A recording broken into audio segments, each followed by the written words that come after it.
One, two, 1, 2, 3, 4.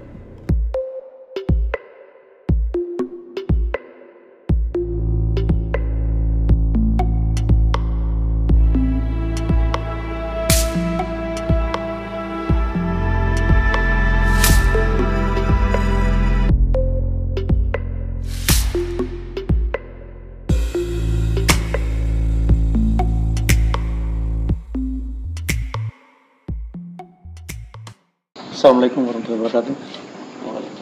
Selamat malam masyarakat Kota Bau-Bau, khususnya masyarakat Sulawesi Tenggara. Malam ini saya ditemani teman saya nih, baru ketemu kita ya. Sudah berapa tahun kita berjuang, kita baru ketemu lagi nih. Sejak 98 ya. Alhamdulillah beliau sudah bisa hadir di Kota Bau-Bau. Namun saya perkenalkan dulu, namanya adalah David Sabta Putra, anggota Komite Badan Pengatur Hilir Minyak dan Gas. Ya. Sampai sekarang? Sampai sekarang. Tadi malam kemana saja? Tadi itu kita baru landing sore. Jam-jam 3:30. Oh, iya. Itu landing, kita arah ke terminal depot kata orang, depot BBM. Sempat baku ketemu sama Pak PJ Wali. Oh iya. Di sana juga. Jadi kita ngobrol-ngobrol gitu kan ya. Konsep beliau terkait dengan mengembangkan Kota Bau ini kan luar biasa. Mantap. Terus kita juga main ke satu pangkalan minyak tanah. Minyak tanah ini kan menjadi salah satu komoditi yang sangat dibutuhkan sama warga. Iya. Karena minyak tanah di bawah belum hilang. Belum hilang. Beberapa tempat itu sudah konversi kan, zaman Pak JK. Iya. 2006, 2007 implementasi, 2010, 2011 itu nyaris semua provinsi. Yang tertinggal cuma 2 provinsi, Maluku sama Papua. Kemudian Maluku pecah, mekar, Maluku Utara, Papua mekar. Nah, jadi 2 pulau besar ini itu belum ada konversi secara keseluruhan. Belum. Dan ada 1-2 tipikal tempat-tempat yang kepulauan. Kayak Buton berarti ya? Betul. Buton, Talaut, gitu kan, saya Talaut. Kalau kita main ke Sumatera itu di Nias. Ya, itu masih orang pakai minyak tanah. Masih pakai minyak tanah. Jadi kita lihat pangkalan, kita lihat cara kerja distribusinya, kita apresiasi satu pangkalan, satu agen. Itu sudah menerapkan sistem digital. Jadi agak terkontrolnya bagus. Sangat bagus saya lihat. Kita berharap nih nanti ini bisa di-copy lah untuk semua agen minyak tanah gitu kan. Dan nanti kalau secara menyeluruh, nanti kalau misalnya Bau-Bau jadi jualan 3 kilo, ada yang tabung LPG yang PSO itu juga bisa terapkan juga itu nanti. Iya. Mudah-mudahan 3 kilo bisa masuk di Bau-Bau. Mudah-mudahan.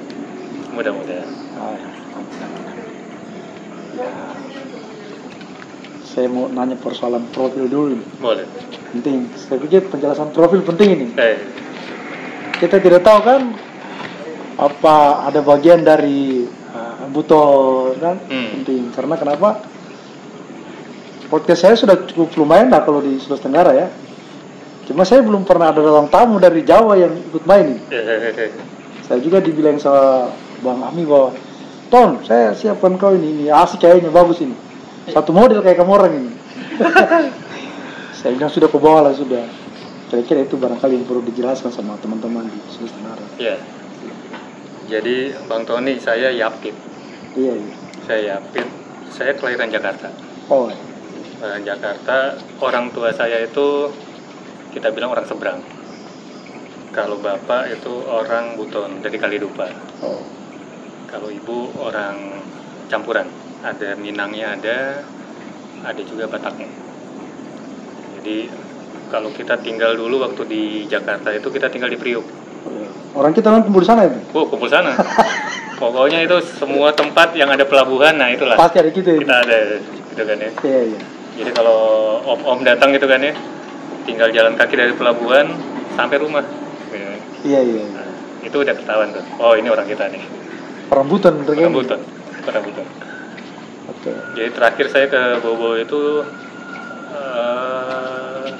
Natal tahun baru tahun 2022. Oh iya. Itu sama mendiang ayah, mendiang bapak saya ke sini. Kemudian di 2024 saya ke Bobo lagi. Ya kalau bapak saya waktu kesini itu Desember 2022 dia lihat kan, wah ini dulu ini nggak ada ini. Sekarang ada gitu. Sekarang ada. Jadi lumayan pesat juga perkembangan. Dan tadi waktu kita main di depot di terminal itu, Pak PJ Wali sempat kaget juga kan, bahwasanya ternyata kalau kita bilang terminal BBM di Bau-Bau itu nggak kaleng-kaleng. Iya. Itu termasuk terminal besar dan itu mensuplai bukan hanya untuk wilayah Bau-Bau saja ya, Buton saja, tapi sampai ke Kendari, Konawe, bahkan itu bisa sampai ke Gorontalo, bisa sampai ke Banggai. Dan untuk misalnya untuk kebutuhan BBM yang industri gitu ya, itu kita bisa supply untuk daerah-daerah industri yang ada di Beda, di Halmahera, gitu kan. Jadi ini terminal Bobo ini menjadi terminal hub istilahnya, terminal hub. Cukup seksi. Iya. Cukup seksi. Jadi ini bagaimana nih kemudian perhatian Pemda gitu ya bisa ditangkap, diimplementasi, dibikin roadmap, jadi nih bareng. Iya. Gitu. Karena memang terminal Bobo kan strategis. Betul. Dari segi wilayah ya, dia bisa mencakupi beberapa daerah-daerah sekitar. Cuma kalau kita bicara BBM juga di Bobo ini banyak persoalan-persoalan yang mungkin dari komite juga perlu banyak memahami ya. Mungkin semua daerah lah, semua wilayah tentang keterlambatan supply. Sehingga itu juga menjadi masalah. Karena keterlambatan supply mempengaruhi harus termasuk dampak-dampak ekonomi. Itu apa ya? Masalahnya disebabkan apa ini? Jadi kalau kita bicara mengenai distribusi BBM itu kita melihatnya itu harus holistik. Gitu ya. Jadi pertama itu kita lihat dari ini suplainya dari mana. Jadi kalau kita bicara depot BBM yang di Bobo itu misalnya, itu beberapa produknya itu ada yang berasal dari Balikpapan, kilang Balikpapan. Ada yang dari Cilacap, gitu kan ya. Bahkan juga ada beberapa produk yang kita masih impor. Seperti Pertamax sama Pertalite itu kita masih impor. Masih impor itu? Masih impor. Karena kan kita masih ada gap di sini. Iya. Jadi gap antara yang diproduksi, crude oil ya, minyak mentah yang produksi, sama konsumsi BBM itu 2 kali lipat. 2 kali lipat. Dulu kan kita bilang Indonesia itu kan anggota OPEC, gitu kan, negara-negara yang produksi minyak. Kan gitu kan ya. Tapi di tahun-tahun 2015-an itu kan kita keluar dari OPEC. Keluarnya itu karena tahu diri kan, ya kita udah bukan produksi terbesar lagi. Iya benar. Konsumnya besar. Iya. Bukan begitu kita bicara Indonesia ini kan Indonesia tumbuh. Kita bicara Indonesia tahun 70-80 tentunya beda dengan 90 dan 2000. Yang paling kelihatan misalnya kita lihat mall dulu mana ada. Sekarang percepatannya gila. Kalau setiap ada pertumbuhan itu kan pasti butuh energi. Gitu kan ya. Butuh energi ya artinya butuh BBM kan gitu kan kurang lebihnya. Jadi yang tadinya jumlah penduduk cuma 1 juta, sekarang udah 5 juta misalnya. Mall cuma 1, sekarang mall ada 5. Otomatis butuh BBM. Produksinya itu menurun. Gitu kan ya. Kebutuhan meningkat. Jadi akhirnya ada beberapa produk yang memang harus diimpor. Itu yang pertama kalau kita bicara mengenai supply-nya. Kemudian cara distribusinya bagaimana?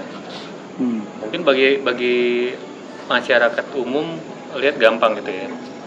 Itu kan ada truk tangki Masuk. keluar. Tapi ada challenge sana, ada tantangan sana. Iya. Kita bicara mengenai distribusi BBM, maka kita bicara juga infrastruktur pendukungnya. Iya. Kadang-kala itu yang luput sama pemerintah juga. Berarti peran pemerintah harus lebih besar. Harus ada sinergi. Karena kalau saya lihat pemerintah kadang sudah itu urusan mereka itu. Betul. Nggak bisa diganggu mereka macam-macam. Padahal sebenarnya peran pemerintah harus. Betul. Jadi bagaimana kita bisa mengakses wilayah mendistribusikan BBM tepat waktu kalau misalnya jalannya rusak. Bagaimana kemudian kita bisa mengirimkan BBM dengan baik dan tepat waktu kalau misalnya ternyata tidak ada koordinasi dengan badan-badan pengamat cuaca geofisika. Kan bisa mereka akan kasih tahu kan, perkiraan cuaca nanti ini akan hujan, curah hujan sekian deras gitu kan ya. Jadi kita antisipasi kan. Jadi mobilnya itu yang dikirim mungkin yang kecil. Kan gitu kan ya.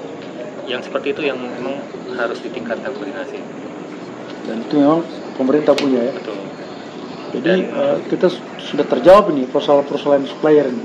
Tadi apa yang terjadi di masyarakat tentang keterlambatan itu ternyata, apalagi ternyata pertama kan kita impor. Betul. Itu juga itu yang perlu ditahu itu ya. Alhamdulillah malam ini kita sudah tahu. Jadi tahu ya sabar saja. Belum datang di barang. Yang paling penting satu lagi Bang. Apa itu? Masalah kemudian orang, kalau kita bicara Sulawesi ya, Sulawesi ini kan udah banyak tambang sekarang. Iya. Gitu kan ya. Rata-rata orang itu kan yang punya tambang itu, kalau yang tambang besar mereka udah tahu nih cara mainnya bagaimana. Cara mainnya yang benar ya maksudnya. Iya. Mereka harus beli BBM yang industri. Iya. Kan itu kan ya. Tapi yang pemain-pemain kecil nih, gitu kan ya. Pemain-pemain receh-receh ini yang receh-receh yang bikin susah sebenarnya. Nakal mereka ini. Nakal. Iya. Gitu kan ya. Mereka nggak mau beli BBM yang mahal. Iya. Mereka maunya beli BBM yang murah. Jadi BBM yang kita subsidi itu pemerintah subsidi itu diambil sama mereka. Lewat mana dia? Wah, macam-macam. Jadi ada yang kemudian menekan SPBU supaya kemudian ada jatah preman. Ada jatah preman. Bandit juga mereka. Bandit juga. Ada juga nanti yang orang-orang mungkin bicara mengenai istilah kencing itu. Itu semuanya udah kita capture sebenarnya. Tapi tadi kita bicara mengenai teman-teman yang memang masih euforia terkait dengan ini tambang kita nih mantep nih, harga komoditinya tinggi. Gimana caranya kita produksi sebesar-besarnya tapi costnya kita rendah-rendahin. Nah, tempurlah antara BBM untuk kepentingan industri sama BBM buat kepentingan masyarakat. Jadi akhirnya jatah buat masyarakat kurang. Itu ya akibat itu juga kali ya. Jadi ini penuh tantangan. Yang memang harus kita lihat, kita sadari, butuh backup semua pihak, butuh kesadaran juga semua pihak, Bang. Ya ini sesuatu yang memang harus PR bersama. Jadi kalau saya itu memang dari 2021 tepatnya Agustus saya tadi profil gitu ya. Saya menjadi anggota BPH Migas, komite BPH Migas. Jadi BPH Migas itu punya tugas, fungsi melakukan pengaturan, pengawasan distribusi BBM salah satunya. Jadi ada kuota itu bagaimana kita atur sedemikian baik, tapi gitu kan ya, agar kemudian masyarakat itu bisa menikmati BBM subsidi. Dari kemudian menikmati itu mereka bisa distimulasi, akhirnya mereka kemudian punya usaha-usaha. Nanti yang sudah sukses beralih pakai BBM yang non subsidi. Tapi tetap aja ada nih masyarakat yang udah punya uang nggak mau rugi kan gitu kan ya, masih aja minumnya BBM subsidi. Ya, itu juga yang perlu pengawasan dan juga yang penting itu regulasi tegas. Memang apalagi daerah Indonesia Timur kan. Orang Indonesia Timur ini kan biar kita sudah kaya kita langsung bilang miskin. Itu repotnya. Terus kalau selama di keanggotaan di komite BPH Migas, apa yang paling menantang menjalankan tugasnya. Jadi BPH Migas itu benar-benar kan kita mendistribusikan barang hajat hidup orang banyak sebenarnya. Kemudian kita juga mendistribusikan barang-barang yang memang menjadi backbone, tulang punggung perekonomian tumbuh, gitu kan ya. Itu tantangannya itu ya. Kemudian juga tadi kita di awal kita bilang gitu ya, dalam distribusi ini semuanya silo. Nggak ada yang namanya ada pertemuan, gitu ya, mempertemukan antar kepentingan. Semuanya silo sendiri. Main sendiri. Oke. Nah itu bagaimana kita jembatani itu, kemudian karena ini ya kalau kita bilang harus bahasa pemerintah Pak Jokowi ya, dulu kan revolusi mental gitu ya. Kalau revolusi mental ini memang benar terjadi, selesai nih. Rapi. Tapi masyarakat enggak. Enggak. Itu yang tantangan itu sebesar itu. Bagaimana kita menyiapkan masyarakat sebenarnya agar kemudian dia secara sadar gitu kan ya, bahwasanya oke, saya nggak berhak nih. Yang berhak masyarakat yang sebelah sana. Oke, kalau gitu saya ingin main tambang nih. Kita keluar kos dikit lah, beli geser lagi dia. Kan gitu nih. Nah itu menyadarkan itu susah, berat. Jadi memang harus benar-benar kerjasama semua pihak. Iya, apalagi kan main tambang ini kan dia memicu perubahan mental dia. Betul. Dari yang ya memicu lah, mereka ingin sebuah perubahan besar dan cepat. Betul. Apalagi di Sulawesi Tenggara. Jadi mitigasi kita bang sebenarnya tantangan distribusi BBM itu rata-rata wilayah yang memang mempunyai tambang. Betul. Yang kedua itu yang punya perkebunan sawit kan. Sawit. Itu bila wilayah itu punya dua komoditi itu, maka pasti tidak akan kita kerap temui antrian. Gitu kan. Kalau bahasa orang-orang ini kelangkaan. Iya. Tapi sebenarnya bukan kelangkaan. Barangnya ada. Tapi yang ngambil orang lain kan gitu kan ya. Jadi dua tempat ini kalau misalnya dia itu ada tambang, pasti ada antrian yang luar biasa. Kalau ada perkebunan, pasti ada antrian. Apalagi wilayah yang punya keduanya. Kita di Buton ini atau di Kota Bau-Bau sampai sekarang nggak hilang. Macet itu, antrian itu ada terus. Betul. Padahal kalau dipikir kita tambang nggak ada. 1,